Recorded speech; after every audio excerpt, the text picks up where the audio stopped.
국민 여러분, 안녕하셨습니까? 공작근TV 그레이트 게임 최수용입니다. 오늘도 저희 방송을 애청하시는 전국 곳곳의 국민 여러분들, 해외에 계시는 동포 여러분들께 감사의 인사를 전합니다.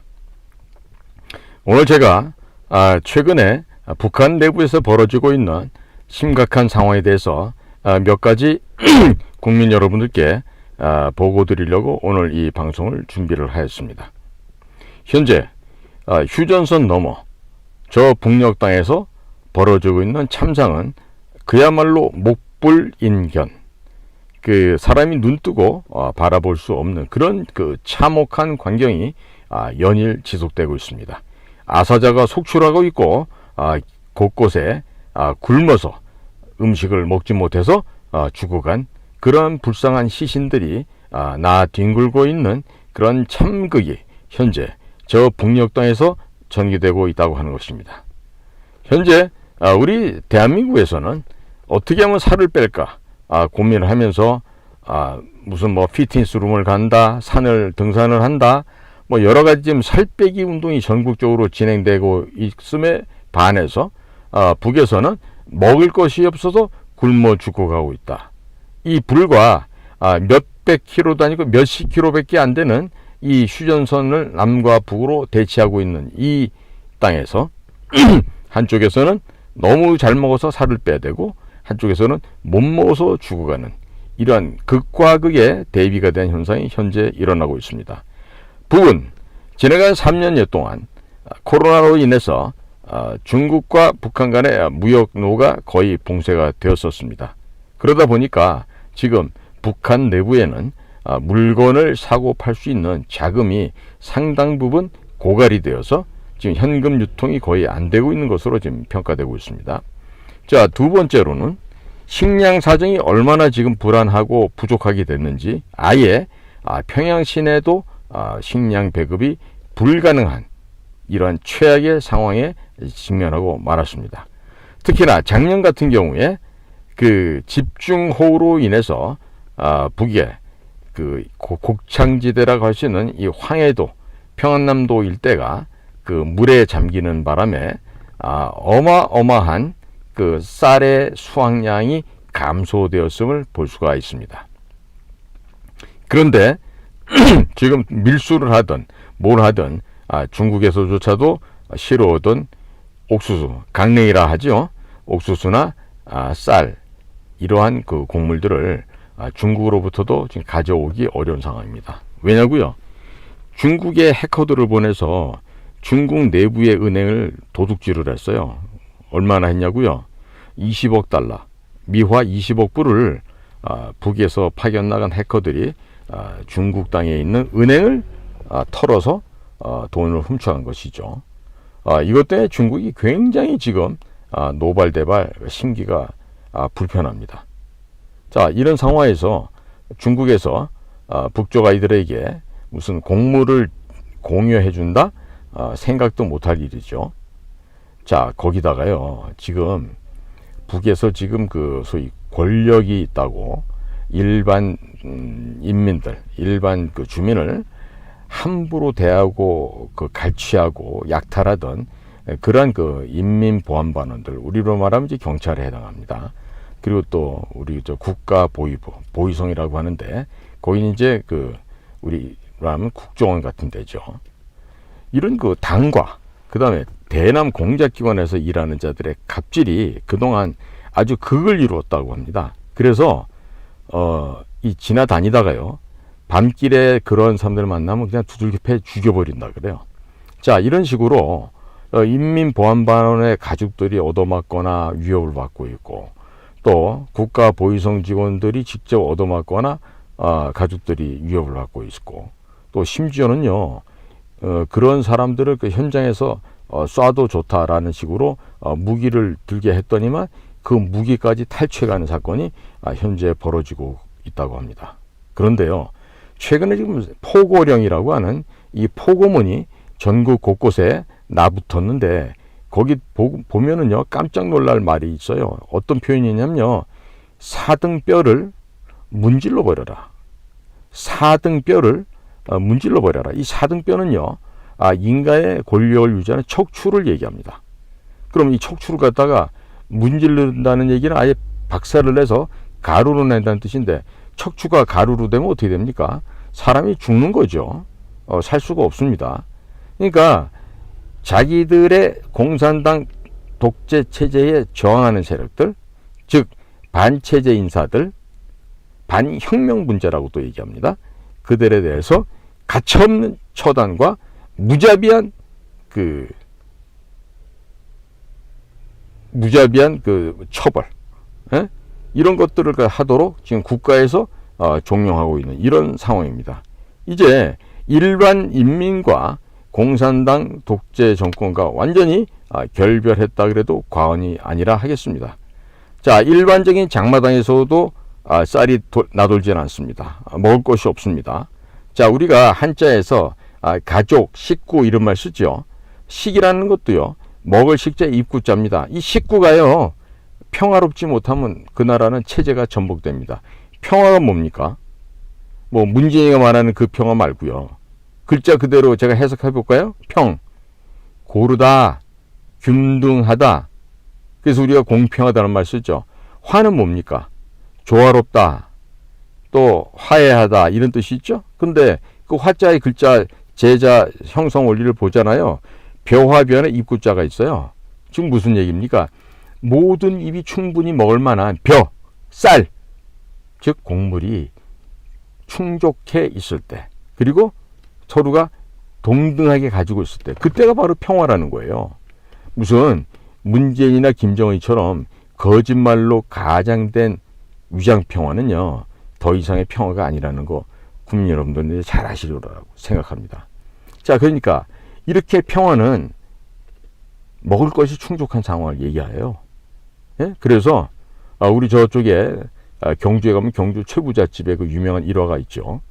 그런 그 경주 최부잣집의 그 모습과 정신을 조금이나마 본받았더라면 북한 괴뢰 집단은 지금 아마 잘 살 수 있었을 텐데, 북은 김일성이라고 하는 우상, 또 그 우상의 새끼 우상 김정일, 또 그 밑에 또 새끼 우상 김정은, 이와 같은 김씨, 가짜 백두 혈통 등을 그들의 통치 집단이다, 그들의 왕조다라고 얘기할 만큼 이런 우상 숭배를 하는 미친 사교 집단으로 변질되다 보니까 지금 이와 같은 형세를 맞이하게 된 것입니다. 그런데요, 이렇게 지금 북이 매우 심각하게 지금 돌아가고 있어요. 그리고 주한미군에 지금 전진 배치되고 있는 주한미군의 규모나 그 성격을 볼 때 이것은 곧 북한을 접수한다라는 준비가 이미 미국 쪽에서는 되어진 게 아닌가, 이런 오해를 불러일으킬 만한 그런 완벽한 수준의 준비를 하고 지금 이번에 훈련에 들어오고 있습니다. 자, 그럼요, 우리가 북한을 어느 날 갑자기 통일이 됐다? 이런 일이 생길 수도 있습니다. 동서독의 브란덴부르크 장벽이 무너질 때도 그랬고요. 소비에트 유니언, 소련이 갑자기 어느 날 무너질 때도 그와 같은 일이 벌어졌던 것입니다. 자, 그러면 그와 같은 일이 만약에 생긴다고 하면 우리가 평소에 준비를 해야 되겠죠. 평소에 대비를 해야 됩니다. 평소 대비 안 하고 있으면요, 아무것도 할 수 없습니다. 그래서 과거 제가 안전기획부 시절에는 제가 담당하고 있는 구역이 있어요. 전쟁이 나면 나는 어디로 가서 어떤 일을 한다, 이런 것이 각 지역별로 시도, 군, 면, 읍 단위로 다 짜져 있었는데, 지금 직원들 아마 그거 하고 있는지 잘 모르겠지만 지금 반드시 준비해놔야 됩니다. 왜 그러냐, 지금 매우 북의 내부 상황이 어지럽습니다. 그 매우 불안전하고 모든 것이 지금 부조화뿐만 아니라 불능 상태로 지금 떨어져 버리고 있습니다. 그러면 이렇게 주거나 저렇게 주거나 죽는 건 마찬가지다 하고 도발을 일으킬 수도 있겠습니다. 따라서 지금 국가정보원 직원들 요즘에 간첩 잡는데 몇 명 소요가 안 되죠. 그렇죠. 그렇다고 해가지고 지금 대북 심리전단을 다시 재개한 것도 아니죠. 그리고 해외 공작이나 대북 공작 열심히 할 만한 그런 여건도 안 되죠. 자, 이제 국가정보기관 요원들을 대국민 역사 안보 강사로 해서 전역에다 파견할 필요가 있습니다. 특히나 제주도 4.3 공산 민중폭동이 왜곡되어 있는 제주 지역에는 사상무장이 올바르게 된 국가정보원 직원이 가서 다니면서 가가호호 방문하면서 사람들하고 대화를 하면서 교육을 해야 되겠죠. 자, 동시에 전라도 출신의 우리 국가정보원 직원들이 많습니다. 특히 김대중이가 있는 5년 동안에는 씨앗론이다, 종자론이다 해서 엄청나게 지금 들어와 있습니다. 그 전라도 출신 직원들에게 광주로, 목포로, 군산으로, 전주로 다 내려보내서 거기에 있는 전라도 지역의 대학교에 방문해서 거기서 5.18이 왜 일어났고 5.18을 민주화법으로 제정한 김영삼이가 얼마나 불법을 저질렀던지를 이런 것을 국민들에게 알려야 돼요. 특히나 전라도 사람들한테 알려드려야 돼요. 그래야지 더 이상 속질 않죠. 네? 뭐 5.18 강의 어떻게 하냐고? 간단합니다. 당시 불완전한 그 사회 민심 가운데에서 어느 날 갑자기 광주 일원에 있던 탄약 창고 44개가 2시간 내에 동시에 모두가 다 털려서 탄약과 총기류가 탈취당하는 일이 벌어졌고, 이어서 도청 앞에서 또 광주 교도소 앞에서 그러한 총격전이 벌어졌었다. 이런 얘기를 있는 그대로 해주면 돼요. 더할 것도 뺄 것도 없이. 그러면 광주 사태가 김대중과 그 일당들에서 상당 부분 기획 조정이 되었고, 자, 서울에서 왔다고 하는 연세대 고려대학교 학생들은 단 한 명도 발견되지 않았습니다. 이런 이상한 점들이 많잖아요.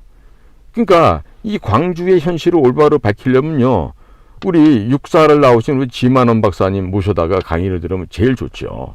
예? 그 지만원 박사님을 모셔서 강의를 들으면 광주의 진실이 대부분 드러나게 되는데, 왜 안 하고 그 지만원 박사를 구속을 시킵니까? 정말 얼토당토 않고 말도 안 되는 이런 일들이 지금 현재 우리 주변에 벌어지고 있습니다. 그러니까 전라도 출신 우리 국정원 직원들을 전라도 지역에 내려보내서 이 사상교육 강좌를 시키는 거예요. 이게 바로 김일성이가 말한 남조선 혁명은 남조선 인민들이 하는데, 전라도 혁명은 전라도 인민들이 하고, 경상도 혁명은 경상도 인민들이 한다. 이러한 김일성의 논거에도 딱 들어맞는 아주 아름다운 모습이 될 거라고 생각합니다. 자, 그리고 지금 북한에서 벌어지고 있는 이런 참담한 현실, 정말 끔찍한 일이 벌어지는데, 과거 지금 고난의 행군이라고 하는 90년대 말년보다도 더 심각하다 그럽니다. 그러면 당시 고난의 행군 시절에 대략 국외로 도망갔던 사람들까지 사망자로 간주했을 때 350만 정도가 그때 아사한 걸로 그렇게 통계가 나온 적이 있는데, 그럼 최소한 또 30에서 50만은 도망갔다 치더라도 300만은 순수하게 굶어 죽은 사람인데, 그때보다 더 심각하다는 얘기예요. 그때보다. 그러면 우리 지금 어떻게 되죠? 북한이 체제가 휘영청이 흔들릴 수가 있어요. 자체적인 내부 모순으로 내파되어서 지리멸렬 망해버릴 수도 있습니다. 그러니까 어떻게 돼요? 이럴 때 비상사태를 대비해서 국가정보원이나 기무사나 군 조직이나 이런 데서는 반드시 수복할 때 어떻게 뭘 하겠다, 이런 것을 개인별로, 팀별로, 단위별로 다 가지고 있어야 되죠. 그거를 계속해서 사진 연습도 해보면서, 우리가 보통 시뮬레이션이라고 그러죠. 그런 내부적인 연습들을 통해서 반드시 어떤 돌변, 급변 사태가 발생하더라도 이를 순간적으로 진압하고 제압해 들어가는 그러한 결단력과 능력을 보유해야 될 것입니다. 그것을 어디가 해야 된다? 국가정보기관에서 반드시 먼저 솔선수범을 해야 되겠다라고 하는 점입니다. 자, 어렵지 않죠? 그러니까 현재 지금 간첩 잡는 것도 더디고, 대북 공작 사업도 제대로 옳게 안 하고 있고, 그러니까 전부 다 안보 강사로 해가지고 각 전국의 읍면동까지 동사무소, 사무소 빌리던 교회 건물 빌리던 해서 지금 북계의 모습을, 또 중국의 모습을 본따서 읍면 단위까지 주민자치제 제도를 지금 확행하기 위해서 온갖 음험한 짓들이 지금 진행되고 있지 않습니까? 그거를 반 대한민국 세력들에 의해서 지금 국가를 전복하려고 하는데, 그것을 국가정보원 직원들이 모두가 다 현장에 나가서 또 일일 전도사가 되는 게 아니라 한 달, 두 달, 세 달 전도사가 돼서 그 역할을 하는 거죠. 만일에 그 역할을 못하겠다, 그럼 내보내면 되죠. 그렇죠? 저는 이런 강의 못하겠습니다 하면은 그냥 알았어요. 그냥 내일부터 나오지 마세요 하고서 그냥 사표 처리해 주면 되는 거죠. 네, 별로 어렵지 않을 겁니다. 자, 그리고요. 지금 내곡동 청사가 우리 국가정보원이 위치하고 있는데 위치가 어디냐면요. 여러분들 그 뭐 지도책 찾아봐도 안 나타날 거예요. 우리 헌인릉이라고 조선시대 태조 이방원과 그 부인 민씨의 묘가 같이 있는 곳이 헌릉과 인릉인데 그 합쳐서 헌인릉이라고 얘기를 합니다. 그 헌인릉 뒤가 봐요. 현재 국가정보원의 위치예요. 그러면 국가정보원의 지금 현재 그 건물은 여러 가지 그 보안상에서도 방천면에서도 매우 유리한 자리를 차지하고 있어요. 그러니까 대통령실에서 현재 국가정보원 건물을 쓰시고요. 국가정보원은 다음과 같이 해체합니다. 자, 예를 들면 인천 강원 지부의 건물, 여기는 대북 공작과 해외 공작하는 사람들만 그 건물을 쓴다. 그 다음에 과학보안기술, 대도청, 대감청 이와 같은 일을 하는 데는 우리 대전지부 청사를 활용을 한다. 또 우리 항만이나 또 대외에서 방첩보안 이거 하는 곳은 전남 목포 지역과 부산 창원 지역에 있는 또 경상북도 포항에 있는 지방 출장소들을 통해서 그쪽에서 그 방첩 활동 또 보안 활동도 병행을 한다. 그리고 수사국 같은 경우도 특정 지역에 에서 충청북도랄지 전라북도랄지 이런 지역에 현재 쓰고 있는 그 지사 건물을 활용하면 될 것 같습니다. 물론 제주도에다가도 있습니다. 자, 이렇게 하면은요 건물을 새로 짓고 자시고 할 일이 없어요.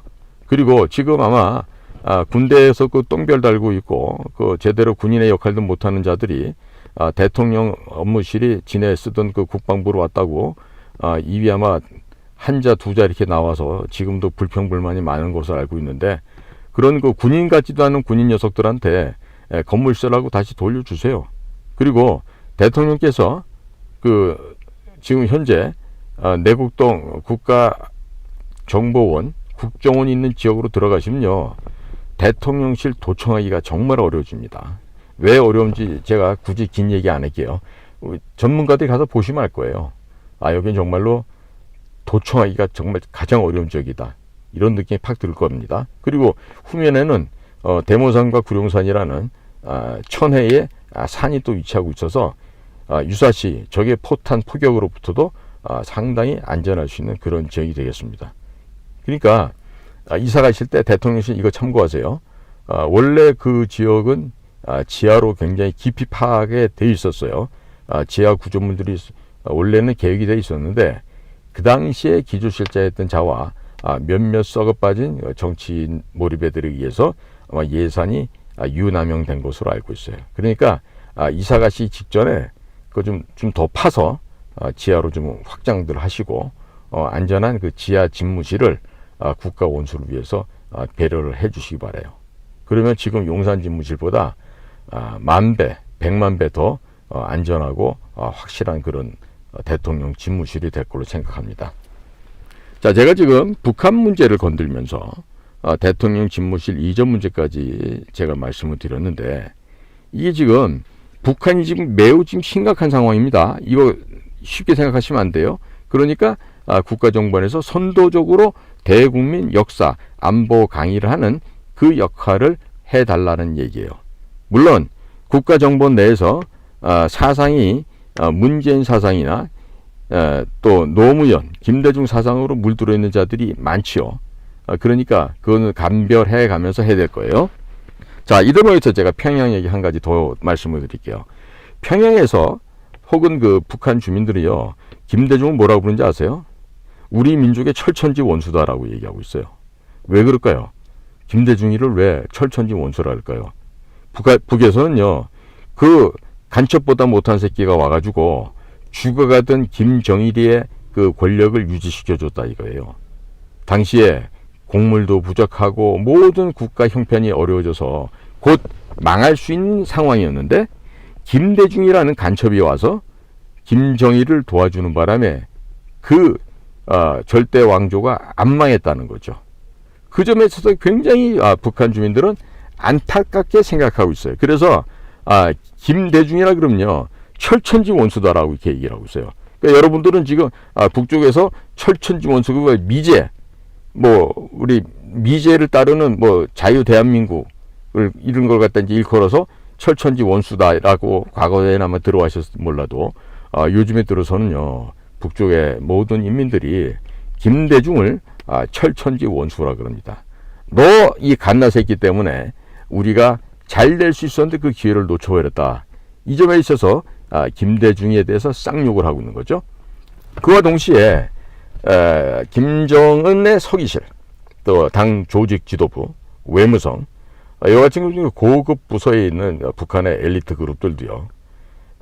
남조선에 있는 그 국가정보원, 그 안에는 김대중 때부터 박혀있는 간첩들이 너무 많아서 그쪽 사람들하고는 절대로 협조하기가 불가능하다라는 것이 지금 만연된 북한 엘리트들 사이에서 공통된 인식이에요.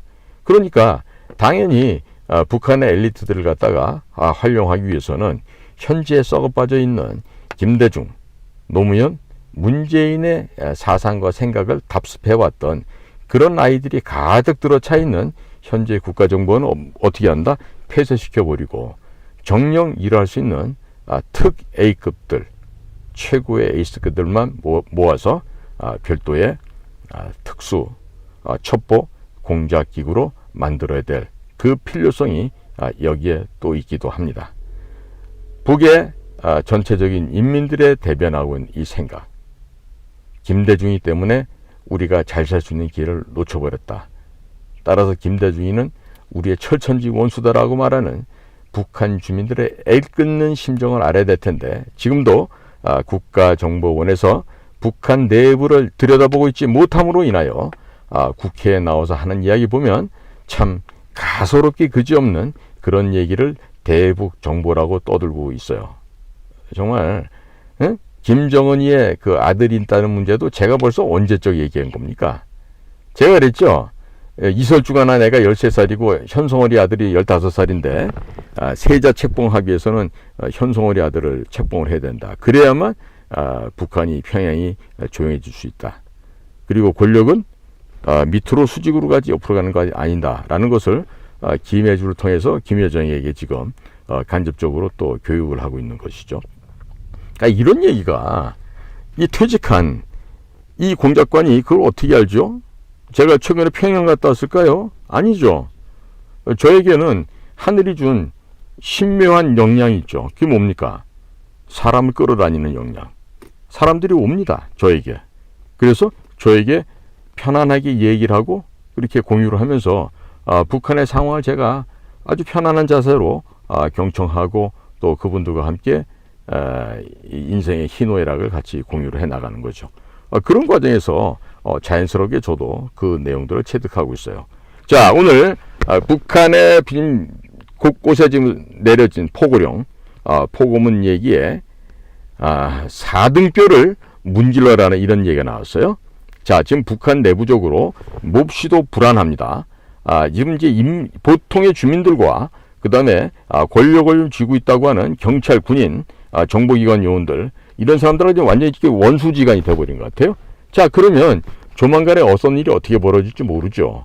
이럴 때 준비해야 됩니다. 그러니까 대통령님은 이번에 워싱턴 순방을 하고 오시면 아마 5월 초가 될 텐데 5월 초가 되면은 지금 그 역사적으로 그 빈 라덴을 제거했던 날이 4월 30일 밤에서 5월 1일 넘어가는 그 새벽에 했거든요.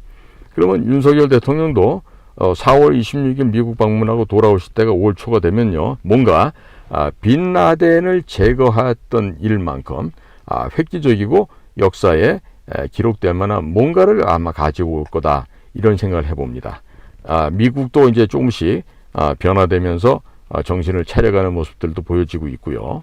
그러니까 한미 간의 문제는 어디까지나 혈맹이라고 하지만 돈이 오고 가는 물질적인 이득도 공유하는 그와 같은 한미 동맹 관계.